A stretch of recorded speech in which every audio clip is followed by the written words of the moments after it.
आपका ताउन रहा। वेलकम बैक नाजरीन। आज के प्रोग्राम में अब कुछ बात करते हैं कोरोना वायरस के हवाले से। इस मौलिक वबा ने क्या क्या तबाहियां मचाई हैं, क्या सूरत हाल है, वो आपको बताएंगे। आपको बताएं कि कोरोना वायरस से 40 अफराद जान भाग हो गए, जिसके बाद अमवात की तादाद 21,828 हो गई है। पाकिस्तान में कोरोना के तस्दीकशुदा अब तक के जो केसेज हैं उनकी तादाद 9,44,065 तक हो चुकी है। जी बिल्कुल नाज़रीन, आपको आगाह करें अगर अदाद-ओ-शुमार के मुताबिक, तो आपको बताएं कि national command and operation centre के ताज़ा तरीन अदाद-ओ-शुमार के मुताबिक गुज़िश्ता 24 घंटों के दौरान 1038 नए केसेस रिपोर्ट हुए हैं। पंजाब में 3,44,379, सिंध में 3,29,279, खैबर पख्तूनख्वा में 1,36,313, बलोचिस्तान में 26,331 और आज़ाद कश्मीर में 19,822 केसेस भी रिपोर्ट हुए हैं। आपको आगाह करें कि कोरोना वायरस की बढ़ती हुई जो तबाहकारियां हैं और मज़ीद 24 घंटों के दौरान 40 अफराद जान की बाजी हार चुके हैं, जिसके बाद अमवात की मजमूई तादाद 21,828 हो गई है। पाकिस्तान में कोरोना के तस्दीकशुदा केसेस की तादाद 9,44,065 हो गई।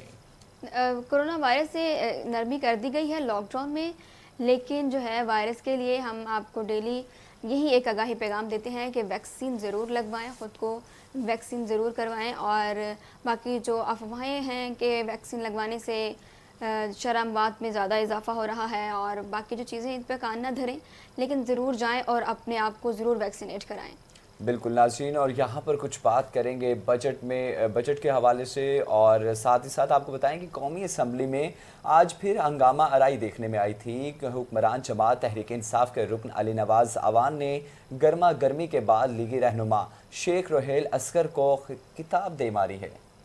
बिल्कुल, और करीब खड़े साथियों ने दोनों के दरमियान बीच बचाव कराया है। जब उन्होंने किताब दे मारी तो साथ जो खड़े उनके साथी थे, उन्होंने उनका बीच बचाव कराया है। और कौमी असम्बली में कायदे हिज़्ब इख्तिलाफ मियां शहबाज शरीफ की पहले वीडियो देख लेते हैं, उसके बाद फिर इसी पर तबसरा करते हैं।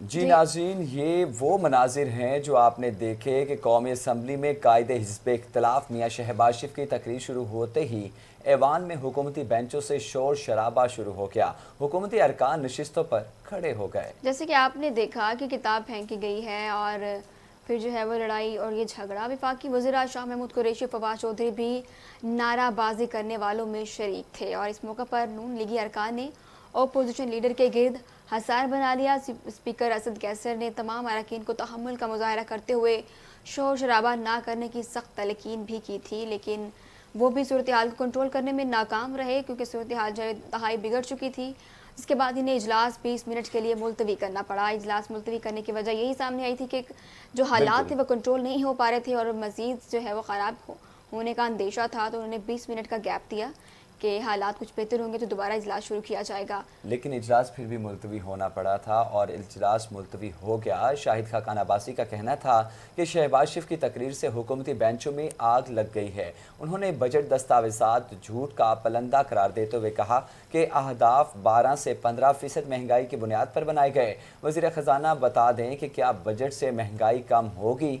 और आप वो मनाजिर भी देख रहे हैं कि किस तरह कौमी असम्बली में हंगामा आराई हुई और हुक्मरान जमात तहरीक इंसाफ के रुकन अली नवाज अवान ने गर्मा गर्मी के बाद लीगी रहनुमा शेख रोहेल असगर को किताब दे मारी है।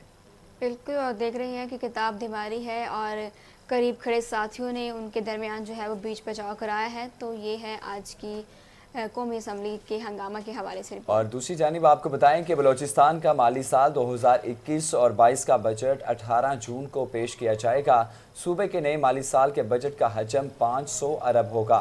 बलोचिस्तान असम्बली का बजट इजलास 18 जून को तलब किया गया, जो कि शाम 4 बजे स्पीकर अब्दुल कुद्दूस की ज़ेर सदारत होगा। इजलास में आइंदा माली साल का बजट भी पेश किया जाएगा।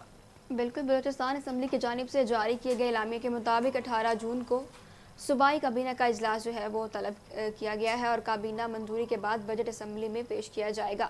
सूबाई वजीर ख़जाना ज़हूर बजट पेश करेंगे और ज़राए के मुताबिक गैर तरक्याती बजट तकरीबन 350 अरब रुपए मुख्तस करने का इम्कान है।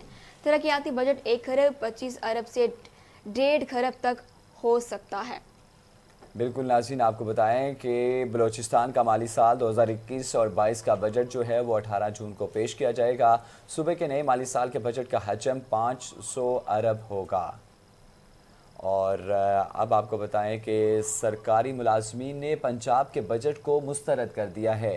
खुदारा हुकूमत होश के नाखून ले, वो हमारी हुकूमत से तनख्वाह बढ़ाए जबकि तनख्वाह में इजाफे का फ़ैसला वापस ले। सिर्फ महंगाई को कंट्रोल करके हमारे लिए इतना ही काफ़ी नहीं है, रही सही कसर पेट्रोल बम गिराकर पूरी कर दी है।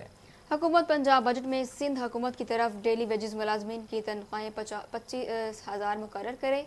वज़ीर आज़म साहब हम पर रहम फरमाएँ। सरकारी मुलाजमीन की दुहाइयाँ हैं कि एक तो महंगाई ऊपर से जो है पेट्रोल बम गिराया जा रहा है क्योंकि दौर पे और कुछ पैसे जो है वो पेट्रोल महंगा कर दिया गया है। सरकारी मुलाजमीन ने बजट को मुस्तरद कर दिया है और सरकारी मुलाजमीन ने ये कहा है कि खुदारा हुकूमत होश के नाखून ले।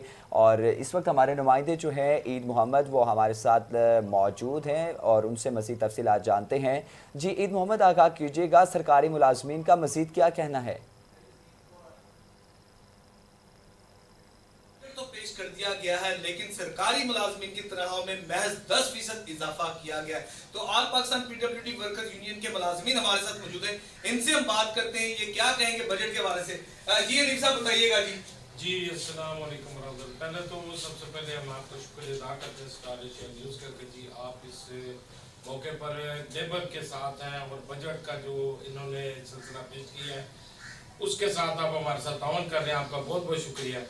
बात यह है कि ये जो बजट इन्होंने पेश किया है 10% उन्होंने हमें तनख्वाह दी है, ठीक है जी। 10% जो आप समझ लें आटे में लून के बराबर है। और आगे से देखें इनके हालात वाक़या देखें कि महंगाई को इस वक्त उन्होंने कहाँ से लेकर कहाँ जाकर रख दिया है। अब कल का देखें, रात का जो उन्होंने बम फेंका हुआ है वो उन्होंने कहा थी कि पेट्रोल में भी इंशाल्लाह जो आगे है सिलसिला वो भी इन्होंने दे समरी भेज दी है कि जी पेट्रोल में भी अपना इजाफा करना है, पेट्रोल में इजाफा करना है, चीनी में इजाफा हो गया है। कोई चीज इस वक्त हम लोगों के गरीब आदमी जो हम है हमारी पहुंच में नहीं है, हमारी दस्तरस से बाहर हो चुकी है। घर के जो सिलसिले हमारे बिल्कुल भी नहीं चल रहे इस वक्त। तनख्वाहें बढ़ा रहे हैं, तनख्वाहें 10% क्या बढ़ाई है, ये तनख्वाह हमारी बंद कर दे, तनख्वाह ना बढ़ाए, हमें तनख्वाह नहीं चाहिए। लेकिन महंगाई जो है इसको वापस वहीं पे ले आए जहाँ पर ये इन्होंने पहले से हमारे सिलसिला चल रहा था। 60 रुपए किलो चीनी बिक रही थी, इस वक्त 120 भी नहीं मिलती चीनी। ये इनसे कहें गुजारिश है प्राइम मिनिस्टर साहब, आपसे गुजारिश है, labour all Pakistan PWD workers union की लेबर आपसे गुजारिश करती है कि हमारी तनख्वाह 10% जो है इसको वापस ले लें और चीनी को वापस 60 रुपए पे ले आए, पेट्रोल को वापस 60 रुपए पे ले आए, घी को वापस ले आए 90 रुपए पे। आप उधर से देखें 200% महंगाई कर रहे हैं और महंगाई और हमारी तनख्वाह 10% बढ़ा रहे हैं। ये बिल्कुल सरासर हमारे लेबर के साथ जाती है। आप बताइएगा जी। अस्सलाम वालेकुम जी, सबसे पहले मैं आपका शुक्रगुजार हूँ कि आप इस मौका पर हमारे पास आए। हम चाहते हैं कि जो हमारा बजट पेश हुआ है 10% का, ये हमें नामंजूर है क्योंकि इसमें महंगाई इतनी ऊपर चली गई है कि घर के अखराजात करना मुश्किल हो गया है। घर के अखराजात नहीं होते, चीनी महंगी हो गई, आटा महंगा हो गया, रोटी बाहर से लेने जाओ तो 8 रुपए की रोटी मिलती है, घर में खाने के लिए रुपया नहीं है, तो ऊपर से तनख्वाहें भी जो है वो भी नहीं बढ़ाई गई, बिल्कुल कम तनख्वाहें। बिल्कुल आपने यहाँ सरकारी मुलाजमीन की आपने गुफ्तगू सुनी, ये सरापा एहतजाज है, इनका कहना है कि हमारी तनाखाएं ना बढ़ाई जाए लेकिन महंगाई को कंट्रोल किया जाए।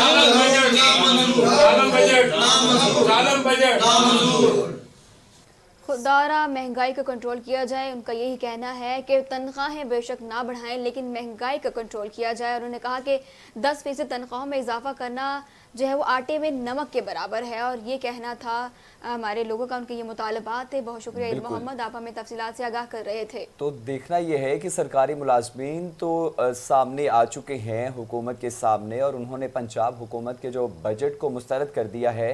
उन्होंने यही कहा कि खुदारा हुकूमत जो है वो होश के नाखून ले, हुकूमत हमारी तनख्वाह ना बढ़ाए तनख्वाहों में इजाफा ना करे, लेकिन तनख्वाह में इजाफे का फैसला वापस ले ले, सिर्फ महंगाई को कंट्रोल कर ले, क्योंकि महंगाई को कंट्रोल किया गया तो तनख्वाह कम में भी गुजारा हो सकता है। लेकिन अगर महंगाई में इजाफा होता गया तो तनख्वाह में 10% इजाफे से वाकई जो है रोज़गार जो है वो बेहतर नहीं हो सकेगा। और इसके साथ आपको बताएं कि वफाकी हुकूमत ने आवाम के लिए पेट्रोल की कीमत बढ़ाते हुए इसमें ₹2.13 फ़ी लीटर का इजाफा भी कर दिया है। और हुकूमत की जानिब से नई कीमतों के मुताबिक पेट्रोल अब 110 रुपये से 70 पैसे फ़ी लीटर में फ़रोख्त होगा। इसके अलावा हाई स्पीड डीजल की कीमत ₹1 जो है 79 पैसे फ़ी लीटर बढ़ा दी गई है और लाइट डीजल ₹2.03 महंगा किया गया है। बिल्कुल, आपको बताएं कि हुकूमत की जानिब से नई कीमतों के मुताबिक पेट्रोल अब 110 रुपये 70 पैसे फ़ी लीटर फ़रोख्त होगा। इसके अलावा हाई स्पीड डीजल की कीमत ₹1.79 फ़ी लीटर बढ़ा दी गई, जबकि लाइट डीजल ₹2.03 महंगा कर दिया गया। अब इसकी नई कीमत जो है ₹79.68 हो गई है, जबकि कीमतों में इजाफे के बाद हाई स्पीड डीजल की नई कीमत ₹112.55 फ़ी लीटर मुकर्रर हो गई, जबकि मिट्टी का तेल ₹1.79 फ़ी लीटर महंगा करते हुए उसकी कीमत ₹81.89 फ़ी लीटर हो गई है। नई कीमतों का इतलाक आज रात 12 बजे होगा। इसीलिए अवाम मुतालबात कर रही है कि बेशक तनख्वाह ना बढ़ाई जाए, लेकिन दिन ब दिन ये रोज़ जो बढ़ती हुई महंगाई है, कभी अशिया खुरनोश की, कभी पेट्रोल की कीमतों पर बम गिराया जाता है, तो इसको कंट्रोल खुदारा किया जाए। बेशक हमारी जो तनख्वाहें हैं उसको ना बढ़ाया जाए। लेकिन यहाँ पर साथ एक और बात बताएं कि पाकिस्तान में सोने की फ़ी तोला कीमत में 900 रुपये की कमी कर दी गई है। सिंध सराफा बाजार ज्वेलर्स एसोसिएशन के मुताबिक मुल्क में एक तोला सोने की कीमत 1,09,700 रुपये कम हो गई है। अब बताएं कि एक ग्राम सोने के दाम जो है वो 686 रुपये कम होकर 10 ग्राम के जो सोने के दाम हैं वो 686 रुपये कम होकर 94,050 रुपये हो गई है। और आलमी सराफा मार्केट में सोने की कदर $22 कम होकर $1,856 फी औंस हो गई है। आपको बताएं कि सोने की फ़ी तोला कीमत में 900 रुपये की कमी जो है वो की गई है। सिंध सराफा बाजार ज्वेलर्स एसोसिएशन के मुताबिक मुल्क में एक तोला सोने की कीमत अब 1,09,700 रुपये हो गई है। और इसके बाद मज़ीद भी गुफ्तगू का सिलसिला आगे बढ़ाएंगे, लेकिन यहाँ पर एक शॉर्ट ब्रेक शामिल करते हैं। बिल्कुल, हैव अ शॉर्ट ब्रेक।